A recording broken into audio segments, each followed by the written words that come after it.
Once more into the breach here on Common Knowledge, the show where we take a look at common Magic the Gathering cards, and I'm going to tell you, are they any good in the Pauper format or not? We'll see. Some are. Most are not, but some are. Well, where does Omen sit? Where do you think? It's one in a blue for a sorcery. Look at the top three cards of your library, then put them back in any order. You may shuffle, and you may draw a card. That sounds great, right? What a fantastic card. What could possibly be better than that? Well, Ponder does the exact same thing, but it does it for one less mana. So Ponder, that's a Pauper All Star. Omen, not so much. Actually, let's play a little game. Ponder costs you $5, $3, a buck 73, a buck 64, $7, a buck and a half, round 5, round 6. Like, there's some expensive versions of Ponder out there. Omen costs 36 cents, or the list printing only 20 cents. Turns out one mana makes a lot of difference in whether a card's good or not. This art is incredible, though. Good job, Eric Peterson. I love the way this looks. I think I like this better than most of the Ponders, honestly. But yeah, Omen's just a bad Ponder, and as good as Ponder is, and it is used in a bunch of decks, there's enough blue cantrips that are either equal to or slightly better than Ponder in some situations, and we end up using I don't blue. I guess Blue Terror still plays for Ponders most of the times. Sometimes they're playing Consider instead of Ponder because it can surveil stuff into your yard, and that's a better way of doing the better way for Blue Terror to get more of those cards in the graveyard. Yeah, it's tough. Like Ponder doesn't even necessarily get 4 copies everywhere. So you certainly don't need to play copies 5 through 8 to get Omen in there, because you just have so many other really good cantrip options. I also really still like Opt. I just think Opt is a very good card, and it doesn't really see play in Pauper because again there are just so many good blue cantrips. But Opt's a hell of a card. Where does that leave Omen? Obviously a very good effect, but for the mana, you gotta factor that in. And when you do, this card goes way down in value. I'm gonna end up giving it like a 3.1 because again, the effect is still good, but Ponder is something like I don't know, like a 7.5, and that one mana loses you a bunch. Shrieking Drake. Shrieking Drake's a great card. What a cool card this is. Originally from Visions, they upshifted it because it's so good. Upshifted it into Modern Horizons 3. But Shrieking Drake, single blue mana for a 1/1 Drake. It's got flying, and when this creature enters, you return a creature you control to its owner's hand. It's bounce, baby. This is just Nurturing Pixie. It's not. It's not Nurturing Pixie. Nurturing Pixie can grab any non-fairy permanent. So that's you do stuff like that. In Standard, when it was legal, you did that with Hopeless Nightmare, and you'd be able to loop those things, or Tithing Blades and Grim Baubles and stuff like that. Tiny Bones joins up, and with Shrieking Drake, it has to be a creature. So you have to be doing this with your Virus Beetles or your Skullcap Snails. I was going to say a Curse Marauder, and I guess you still could do a Curse Marauder, but you have to sacrifice something else so you can keep your Curse Marauder. So there are things you can do with this. We don't see this one as often, which is a little odd to me. I mean, it's a 1/1 flyer for 1. You don't put this in the fairies deck, 1, because it's not a fairy, and 2, you can't play this on turn 1 because you'd have to return the Drake back to your hand. It's a must. You must return a creature you control back to its owner's hand. And so it probably just doesn't end up really seeing play anywhere. But I like it. If you wanted to go with because cards like Glint Hawk. Jeez, I was trying to I was trying to put Glint Hawk and Core Skyfisher together. I kept wanting to say Glint Skyhawk. No, Glint Hawk returns artifacts, and Core Skyfisher can return any permanent. And so like those are some real cores to the bounce decks because they you're gonna want both those cards are white, and white ends up being really important to any sort of bounce deck. Even if you splash blue for like Cryogen Relic, your the white cards are really the ones that do a lot of the work there. I do have a Demir bouncy blink deck, and it doesn't play this either. I end up playing the Dreamstalker, which I think we've done on the show before. One of my favorite cards, but that's a 1/5 that basically just does the same thing as Core Skyfisher, but on the ground. So I play that instead, but I think Shrieking Drake has a place. And I think you could do some really neat and also potentially really nasty things with it as a cool bounce enabler. And also, it's just really cool to still be able to play a card from Visions and know that it does something cool. Like it was good enough to throw into Modern Horizons 3, right? So, and that set was broken, broken for all formats, especially Pauper. But yet, Shrieking Drake didn't really see much of a rise in play. I think you could find the deck that makes this work really well. Like not necessarily a combo deck, but maybe something that can really use those bounces well. And this still could potentially play the ninja package, right? If you just went with a blue ninja package, you play this guy out, you bounce a different creature, you swing it with this guy. It's a 1/1 flyer, so it's harder to block. You bring in a ninja, you put this back in your hand, and then you can put this back out, bounce the ninja back to your hand, and do it over and over and over again, and get that good card draw. Always get to swing in. If you're using Moon Secret Hacker, you don't have to worry about the discard because when it comes into play, it will just draw you the card instead of having to do the discard part.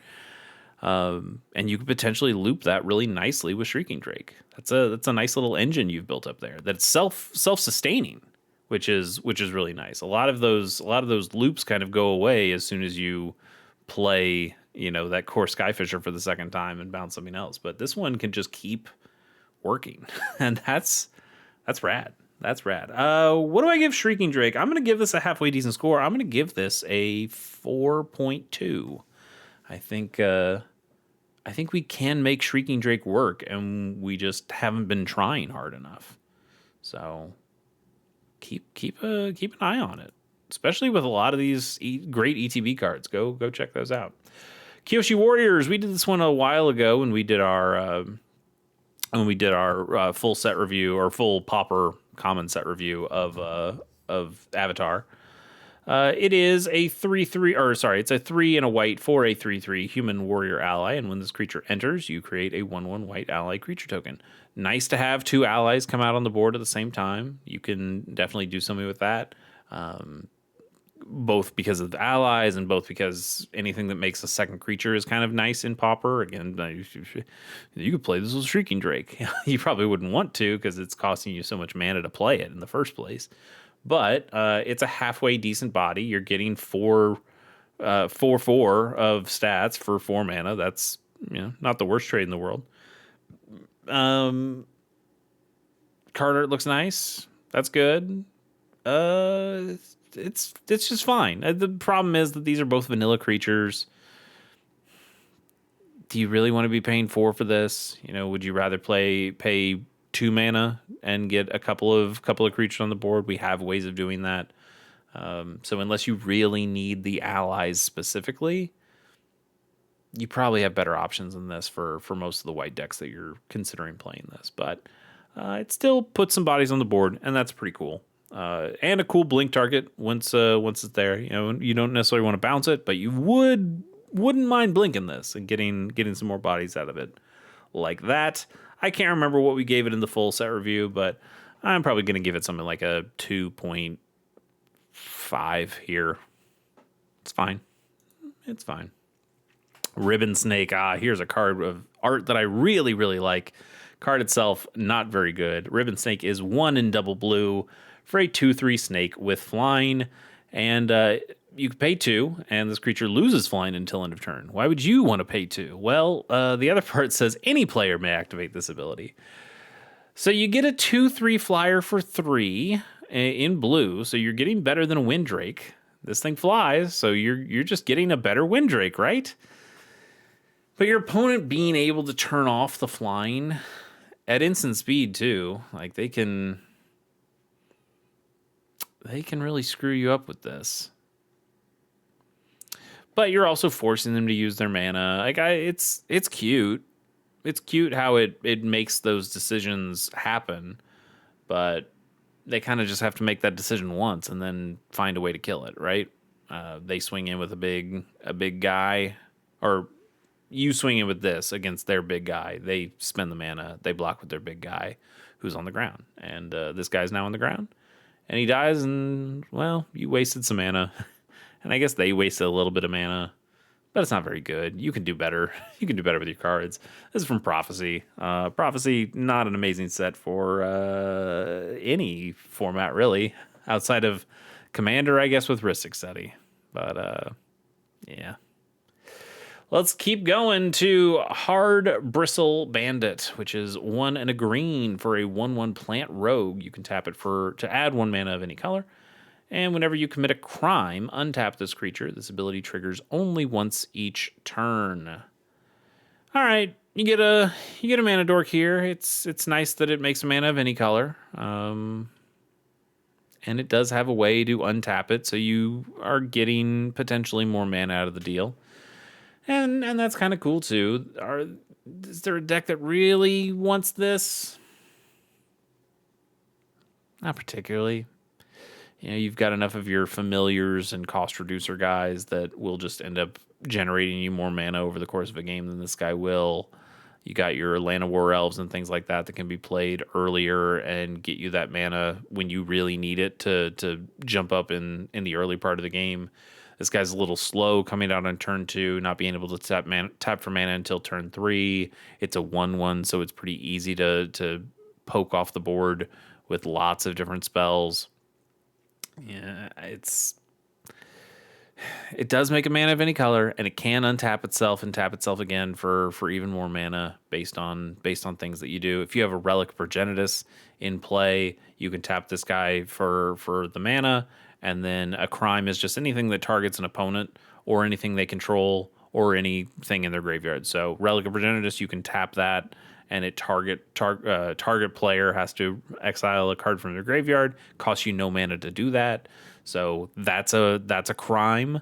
And then this guy untaps, so he can tap again. So you could just get another free mana out of your mana dork with a lot of very easily playable Pauper cards that are already played in the format. You can get the extra bonus out of this guy. I just don't think he's really worth it.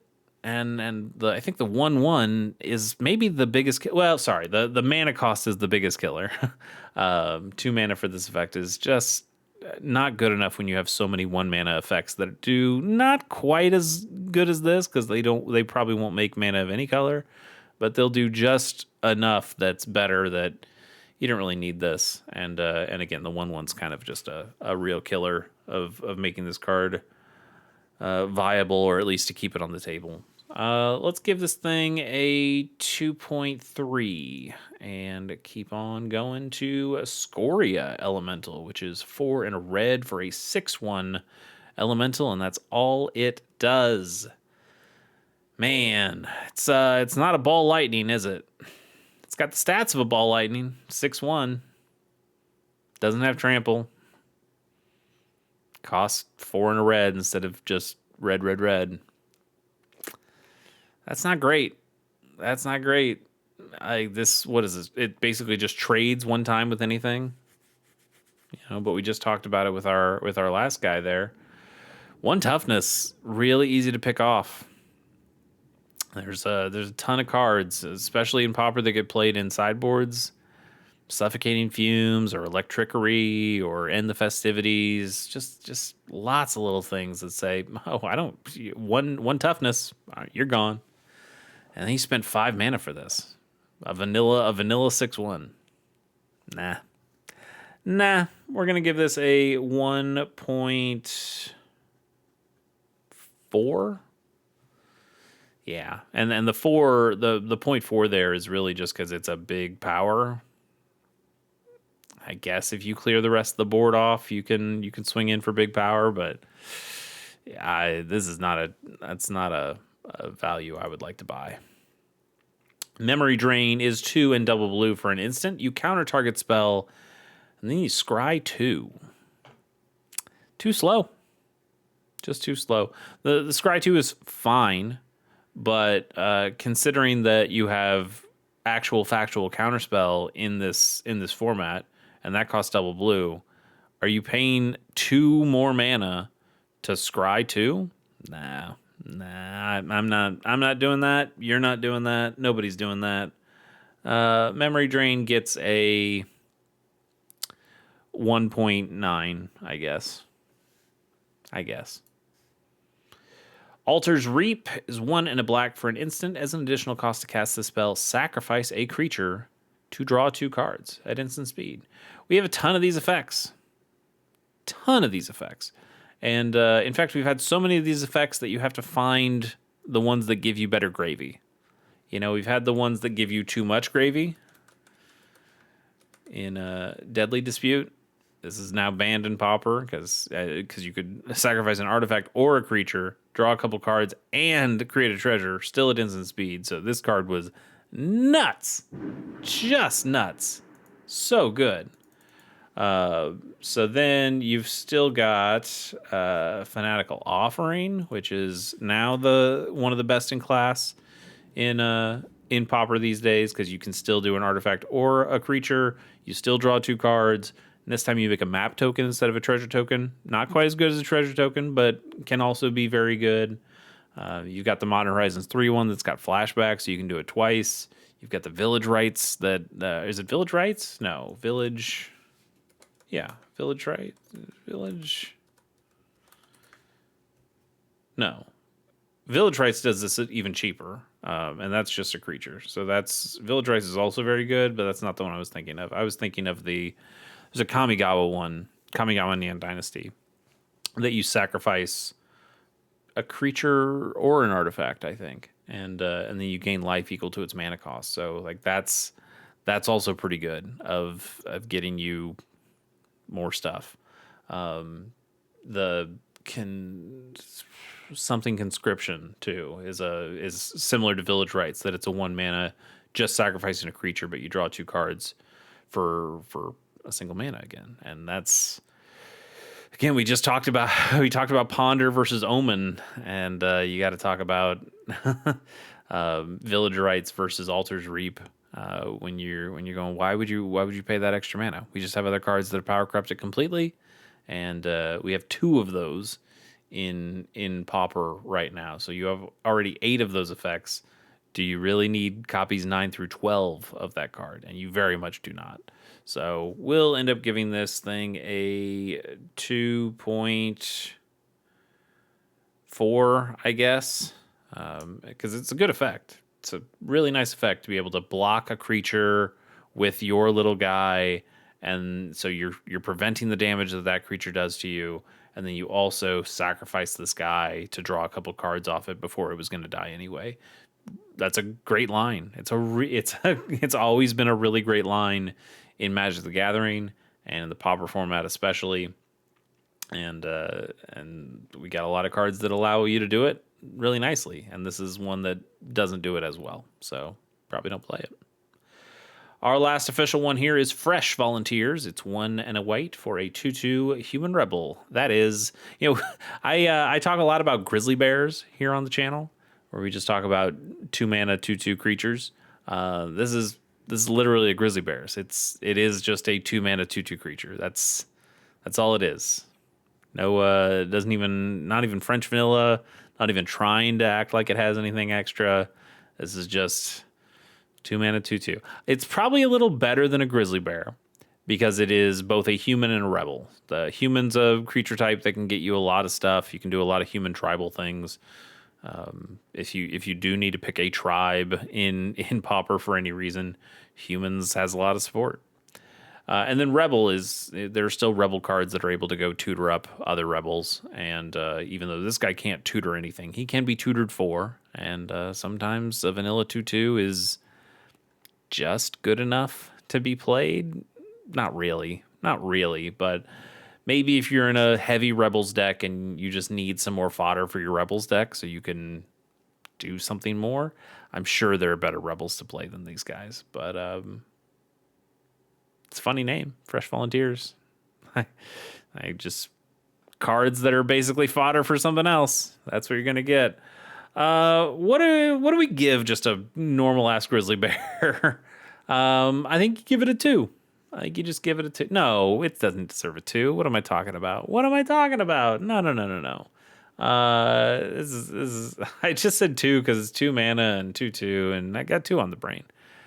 It's better than a 1.2 though, right? We'll give it a 1.3. Just slightly better. Let's do a bonus card and then get out of here. It is Firebolt. It's a 1 red mana for a sorcery. Firebolt deals 2 damage to any target, and then it's got a flashback of 4 and a red. So in some ways, strictly worse than a shock in that it's sorcery speed. In some ways, strictly better than a shock in that it at least has flashback so you can use it a second time. Do you really want to spend 5 mana to do 2 damage at sorcery speed? No. But if you have 5 free mana open and nothing else to do with it, I guess this is something you can do with it. It's bad. It's just bad. You can play Lightning Bolt in this format. Don't play Firebolt. Don't even think about playing Firebolt. We'll give it a 1.6, I guess. I want to do one more bonus card. Let's do Glaze Fiend, which this one's actually a pretty good one if I remember right. Glaze Fiend is 1 and a black for a 0/1 artifact creature illusion with flying. And whenever another artifact you control enters, this creature gets +2/+2 until end of turn. All right. 2 mana 0/1 doesn't sound great, and it's not great, but it does fly. And this effect is pretty nice. Consider all the artifacts that you can play, especially in black. I'm thinking of the premier one here, Blood Fountain, which puts 2 artifacts on the table. Blood Fountain itself is an artifact, and then it can also put down the blood token. And so you're getting 2 artifacts. That gives this thing +4/+4, and that was a single black mana you paid for the Blood Fountain. Imagine you have a couple of Blood Fountains in your hand. And now you get to play those. Imagine you have some bounce stuff. If you're playing this with like Orzhov Blade, and you're able to play a Tithing Blade, make them sacrifice one of their creatures, give this thing +2/+2. You bounce it with a Glinthawk. You play it again. This gets another +2/+2. They've lost another one of their creatures. Now you're swinging in for 4 damage in the air. Damn, that's pretty good. That's pretty good for a turn. I think we're usually so hopped up on wanting +1/+1 counters, like things like we want landfall stat upgrades for our creatures, that sometimes we forget these creatures are really good. You still see it with the landfall guys, right? Is Kiln Fiend the one? Yeah, Kiln Fiend. Well, that's instants and sorceries, but that's there's another one that's landfall, but this guy's instant sorceries, and that's a big power boost as well. And this saw a lot of play at one point. It sees not nearly as much play. It's definitely out of the meta tier of decks, but you still sometimes see Kiln Fiend be played as well, and get those little power boosts out of there. And you see prowess creatures every once in a while that have a similar kind of effect to them as well. There's stuff. There's stuff you can do with these. I think Glaze Fiend is still a pretty cool card. And if we weren't just so stuffed with good cards, I think this could be like a really good option in your decks. But you really got to focus completely on artifacts. You can do it. You can still do it and make a card like this work. But I think more often than not, you're trying to find even more evasion than just having flying, or even more utility than just having flying and a little bit of a pump. But it's a pretty good pump. Pretty good pump. Let's give it Glaze Fiend. It's like right there. It's right there. I'm gonna give it a 4.6. Like just outside. Just outside of normal Pauper playability. But I still think you could probably build a deck that and not necessarily around this card, but with this card as a high thematic card, and you can do some really good work with it. You can do some really good work with it. All right, that's all for this episode. We'll see you next time. Bye.